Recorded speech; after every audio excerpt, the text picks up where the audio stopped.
மறுபடியும் விஜய் அவர்களுக்கு கரூர் சம்பந்தமா விசாரணை பண்றதுக்கு சிபிஐ சம்மன் அனுப்பியிருக்காங்க. நாளைக்கு ஆஜராகணுமா. அதே சமயத்துல இன்னைக்கு ஜனநாயகன் படத்தோட ரிவிஷன், அதாவது சென்சார் போர்டுக்கு ரிவிஷனுக்கு மறுபடியும் படம் பார்க்கறதுக்கு இன்னைக்கு 2 மணிக்கு அரேஞ்ச் பண்ணியிருக்காங்க.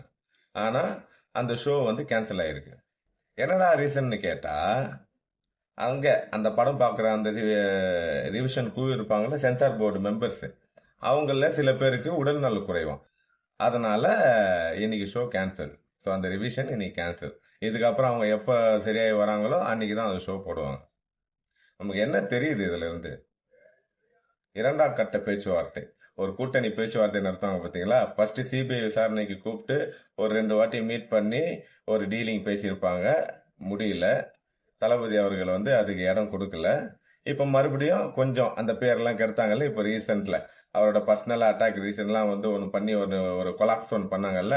இதை இப்போ காரணம் காட்டி இந்த மாதிரி சுச்சுவேஷன்லாம் அவாய்ட் பண்ணுறதுக்கு நீங்கள் எங்கள் கூட கூட்டணி வைங்கன்னு சொல்லி கூச்ச நாச்சம் இல்லாமல் இந்த ஒன்றிய அரசு பேசும்.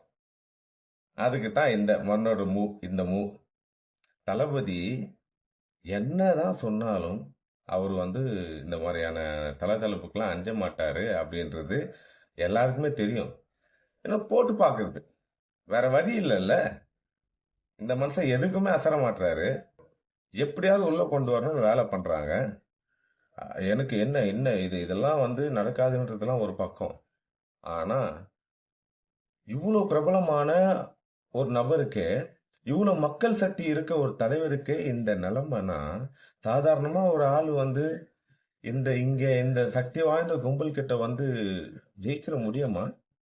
எத்தனை பேரை இவங்க இந்த மாதிரி காலி பண்ணியிருப்பாங்க? இதெல்லாம் நம்ம யோசிக்க வேண்டியிருக்கு. மாற்றம் வேணும். கண்டிப்பா மாற்றம் வேணும். அதை நோக்கி பயணம் பண்ணுவோம். நன்றி.